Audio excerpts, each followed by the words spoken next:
This course comprises a book entitled Persian Language Teaching. In Persian, آموزش زبان فارسی. کلید تمرین 11.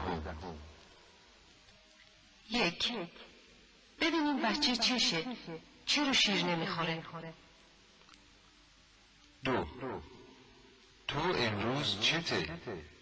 پدرت دیشب چش بود؟ 3. پدرم چیزیش نبود، منم چیزی نیست. 4. شما چتونه؟ حالتون خوب نیست؟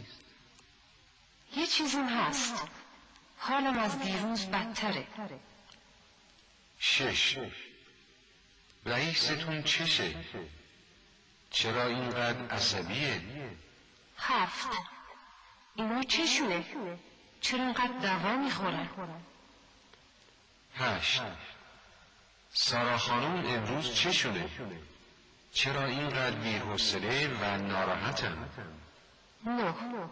چیز مهمی نیست، لطفاً یه لیوان آب براشون بیارین. 10. همکارتون پریروز حالش خوب بود، ولی امروز یه چیزیش هست.